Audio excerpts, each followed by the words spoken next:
अच्छा, आप सभी मुझे एक बात बताइए, हम लोग का जो एज ग्रुप है वो लगभग लगभग तो सेम है। मैं हूँ या आप सभी लगभग लगभग तो सेम एज के हैं। हाँ, कुछ लोग बड़े ही होंगे मुझसे, लेकिन लगभग लगभग मैं मान के चलता हूँ कि हम लोग सेम ही एज के हैं। तो आप लोगों को क्या लगता है कि हम लोग का जो अभी एज ग्रुप चल रहा है, इस एज ग्रुप के अकॉर्डिंग हम लोगों की सबसे बड़ी दिक्कत क्या है, हम लोग की सबसे बड़ी प्रॉब्लम क्या है, हम लोग का सबसे बड़ा चैलेंज क्या है? आप लोग सोच के बताइए ज़रा हमको। मतलब ऐसा कौन सा प्रॉब्लम है जिसको हम लोगों को दूर करने की ज़रूरत है? मतलब खास करके इस एज ग्रुप के अकॉर्डिंग वो बात तो हमें होनी ही नहीं चाहिए। Procrastination, lack of consistency. ये सब चीज़ें अपनी अपनी जगह ठीक हैं। और क्या आप ये बता सकते हैं कि आप लोग को ये नहीं लगता है कि इस एज ग्रुप के अकॉर्डिंग एक सबसे बड़ी दिक्कत ये भी है कि हम लोगों में टैलेंट होते हुए भी, पैशन होते हुए भी, हम लोगों में स्किल होते हुए भी, प्रतिभा होते हुए भी, हम लोग असफलता के डर से, फेलियर के डर से कोई अच्छा काम करते ही नहीं। मतलब उस अच्छे काम की शुरुआत ही नहीं करते, इस डर से कि हम लोग फेल हो जाएंगे, दुनिया क्या कहेगी। क्या ये बात नहीं है? बिल्कुल। तो एक बात समझिए सर, जिस तरीके से कोई भी अच्छी चीज़ें हो, बहुत सारी अच्छी चीज़ों को कलेक्ट करके अगर एक जगह आप रख देते हैं और बहुत सालों तक वो चीज़ वैसे ही पड़ी हो, तो उन सारी अच्छी चीज़ों को भी कूड़े के ढेर में तब्दील होते समय नहीं लगेंगी। वैसे ही इंसान के अंदर कोई भी अच्छा गुण, कोई भी अच्छा टैलेंट, कोई भी अच्छी प्रतिभा, कोई भी अच्छा स्किल छिपा हुआ है, जब तक उस स्किल को आप इंप्रूव नहीं करेंगे, जब तक उस टैलेंट पर आप काम नहीं करेंगे, जब तक उस टैलेंट का यूज़ करके आप अपनी ज़िंदगी में उसको उतार करके अपने ज़िंदगी के कुछ इंपॉर्टेंट हिस्सों में उसको कनेक्ट नहीं करेंगे, और जब तक आप उन चीज़ों को यूज़ करके आप अपने ज़िंदगी को इंप्रूव नहीं करते हैं, तब तक ये बहुत चुनौती भरा कार्य है सर। आपके लिए ये बहुत दिक्कत होने वाला है सर। जैसे एक विमान अगर ये सोच करके उड़ान ही ना भरे कि अगर मैं उड़ान भरूं तो फिर आगे जा कर के कहीं क्रैश हो जाए, तो अगर वो ऊपर जा कर के बादलों में क्रैश हो जाए, तो फिर इस डर से कोई विमान उड़ान ही ना भरे। इस डर से आप घर से निकलो ही ना कि अगर मैं घर से बाइक चला करके अपने मंजिल पर जाना चाहता हूं तो कहीं बीच में ही रोड एक्सीडेंट हो गया तो।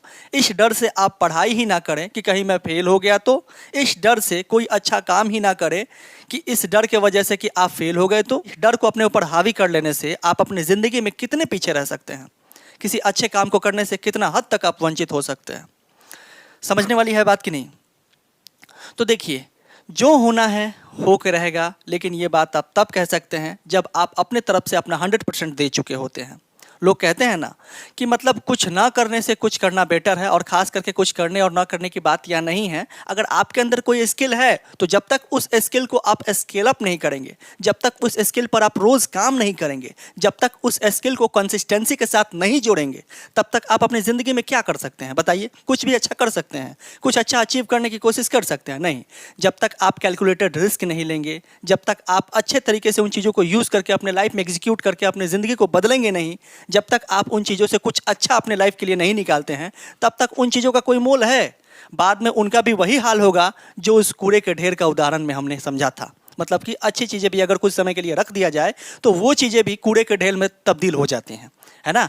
तो इस तरीके से अगर आप भी चाहते हैं कि आपके अंदर की जो प्रतिभा है, आपके अंदर का जो टैलेंट है, आपके अंदर की जो स्किल है, अगर वो सारी चीज़ें पड़ी पड़ी सड़ जाए और उनका यूज़ ना हो, उनका कोई अर्थ ना हो आपकी ज़िंदगी में, तो आप भी वही करें।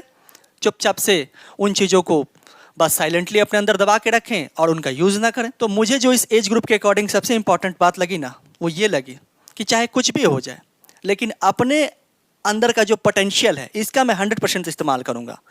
आगे जा कर के मुझे इस बात का पछतावा ना हो कि काश मैंने अपना 100% लगा दिया होता। इस एक पार्टिकुलर मोमेंट में अपना 100% देने के बाद मैं ये कह तो सकता था कि मैंने जी जान लगा करके कोशिश की, लेकिन ये मकाम नहीं अचीव हुआ, ये काम मेरा नहीं हुआ, ये एक अलग बात है।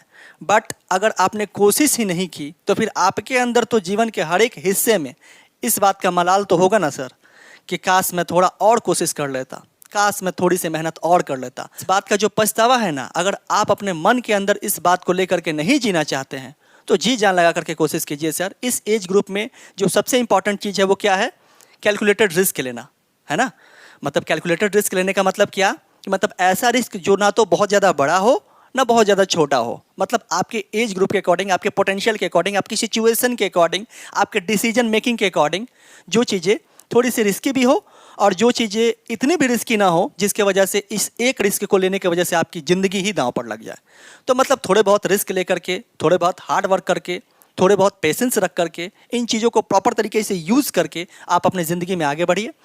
और इस बात को तो अपने मन से निकाल दीजिए सर कि किसी अच्छे काम की मैं शुरुआत ही ना करूं बिकॉज ऑफ लोग क्या कहेंगे, बिकॉज ऑफ ज़माना क्या कहेगा, बिकॉज ऑफ 10 लोग मेरे बारे में चर्चाएं क्या करेंगे। क्या फ़र्क पड़ता है सर, ये बातें तो बोल बोल करके मैं थक गया हूँ। आज से पहले भी बहुत दिन पहले ही मैंने आपको समझाया था ना ये बात।